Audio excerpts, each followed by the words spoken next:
Segundou! Segunda-feira, véspera de jogo lá no Rio Grande do Sul, e a gente fala aqui no Raiz Tricolor sobre a situação diretamente do Fluminense. Você vem com a gente se inscrever aqui no canal, deixar o like aqui no Raiz Tricolor. Tem informação, tem notícia e tem até uma última rodada que pode virar uma loucura. Tá tudo dando certo pra gente. Vai ser um negócio de maluco, tá? Vamos rodar a vinheta do Giro de Notícias.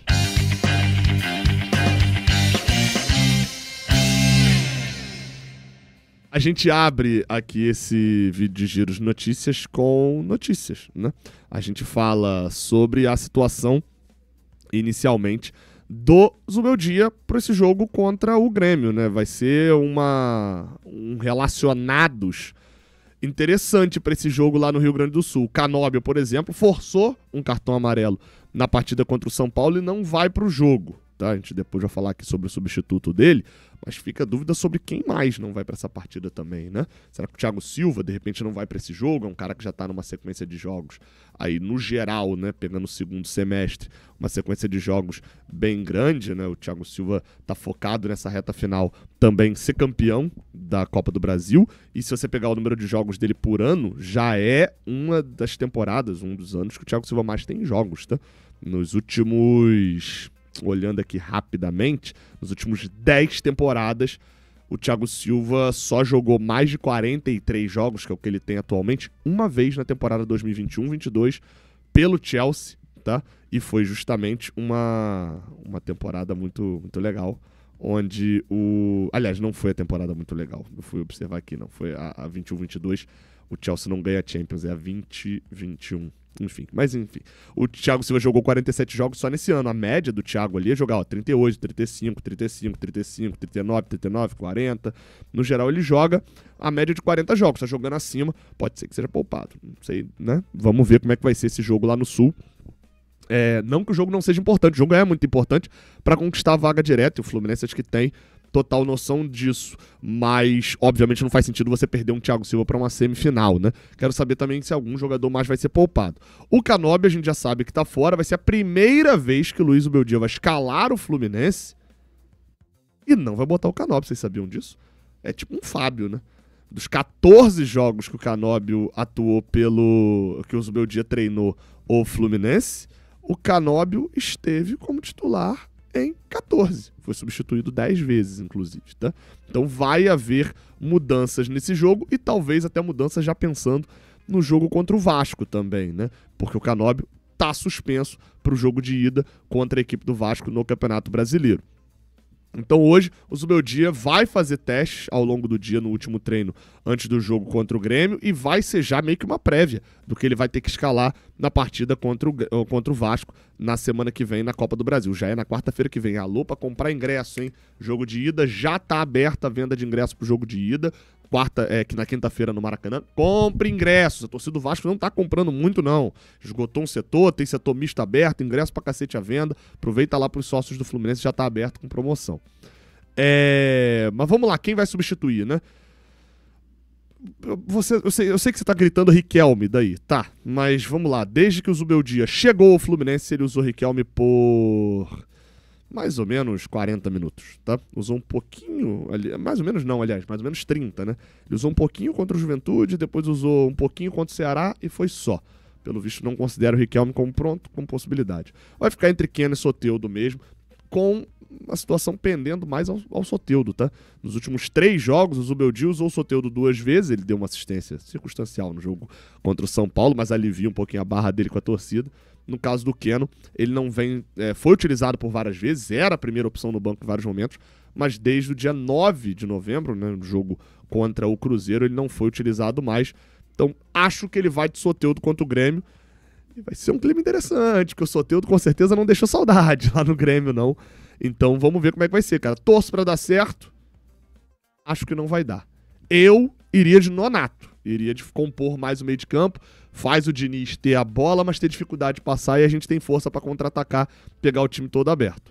Mas o Zubeldia com certeza conhece mais do que eu, então não vou aqui ousar ir contra o treinador que está com uma campanha espetacular dentro de casa como está. Mas eu iria diferente.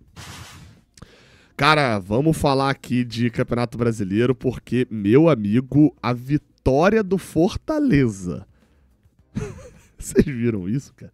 O Fortaleza simplesmente ganhou o Atlético Mineiro e deixou a briga contra o rebaixamento dessa maneira aqui, ó. Aí na tela pra vocês, ó. A briga contra o rebaixamento. O Fortaleza, faltando 2 rodadas pra acabar, o Fortaleza tem 40. Internacional com Abel Braga, treinador, tem 41. Santos tem 41, com o Neymar. O Vitória, que achou que tava escapando, batendo no 42, tá aqui, em 15º. O Ceará, que achou que tava mais de boa, empatando com o Cruzeiro, com 43, tá aqui também já no desespero. E eu vou te falar, Atlético Mineiro, Bragantino e Grêmio estão, ó, trancando, meu amigo. Sabe por quê? Olha a próxima rodada, com uma rodada, a gente pode entrar na rodada final do Campeonato Brasileiro dessa maneira aqui, tá? A gente pode entrar na última rodada do Campeonato Brasileiro dessa maneira aqui, ó. Todos com 37 jogos. Olha isso, gente. Seria maravilhoso. Eu assinaria agora, inclusive, né? Entraríamos para jogar por um empate contra a equipe do Bahia, né? Não são resultados... Tem um resultado absurdo aqui que eu botei, vou confessar, tá? Essa 37ª rodada, ela tem uma particularidade que é o seguinte. 2 jogos já aconteceram, Palmeiras, Vitória, Red Bull e Atlético Mineiro. E 2 jogos da 34ª, que são justamente esses confrontos invertidos, vão acontecer agora. Então o que eu botei aqui? O Vitória ganhando o Red Bull fora, não acho nenhum absurdo. O time do Red Bull muito claudicante, apesar de ter melhorado um pouquinho com o Mancini.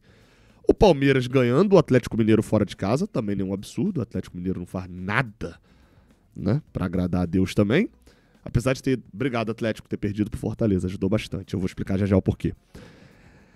O Vasco perder pro Mirassol em São Januário também não é nenhum absurdo. O Fortaleza ganhar o Corinthians, nenhum absurdo. Até agora, 0 absurdos, né? Não estamos falando de nenhum absurdo até agora. A gente ganhar o Grêmio lá, nenhum absurdo. O Santos ganhar um Juventude, praticamente rebaixado, nenhum absurdo. O Bahia ganhar o Sport, já rebaixado, nenhum absurdo. O Cruzeiro ganhar o Botafogo, nenhum absurdo.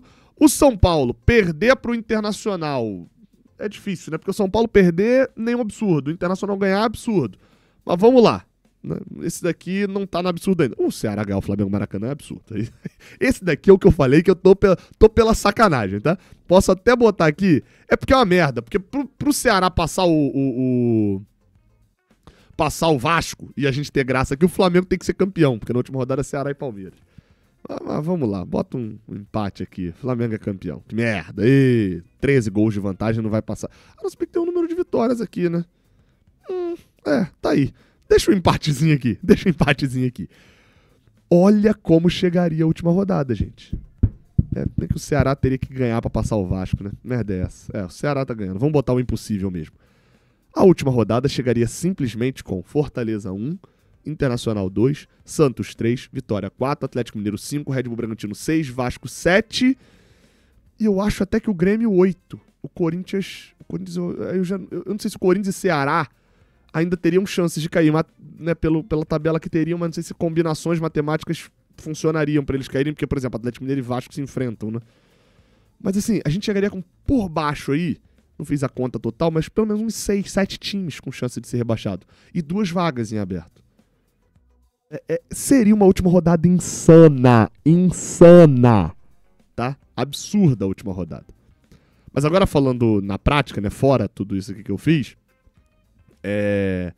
falando na prática, o que ajudou isso a gente, tá? Se você vem aqui na meta planejada, você percebe que na última rodada, o Botafogo, que tá 1 ponto à frente da gente, eles enfrentam Fortaleza, que era um jogo que eu considerava com dificuldade fácil, talvez até uma vitória obrigatória, se o Fortaleza já tivesse rebaixado. Com a vitória do Fortaleza, a equipe do PC deve chegar, pode ser que não, pode ser que na próxima rodada o Fortaleza chegue rebaixado, tá? Isso pode acontecer. Na próxima rodada, você bota aqui, por exemplo, Fortaleza tem 40, se o Internacional ganhar o São Paulo, se o Santos ganhar o Juventude, ainda dependeria do Ceará, né? Alô, Ceará! Ou talvez até o Santos, por exemplo, não ganhar o Juventude, mas o Vitória ganhar o Red Bull Bragantino, né? e o Vitória ganhando o Red Bull Bragantino, o Fortaleza está rebaixado, por exemplo, né? Se esses 3 resultados acontecerem. O Vitória ganhar o Red Bull, o Santos ganhar o Juventude e o Internacional ganhar o São Paulo. Não são resultados tão óbvios, como eu falei, o Internacional, por exemplo, ganhar o São Paulo, mas aí dessa maneira, e o Fortaleza perdendo o seu jogo pro Corinthians, né? O Fortaleza já estaria rebaixado na última rodada, mas percebam o quanto é difícil rebaixar o Fortaleza na última rodada já rebaixado. Então, o Fortaleza deve ser um adversário lutando pela sua vida na última rodada contra o Botafogo. E aí, a gente traz aqui para um ponto do porquê que eu botei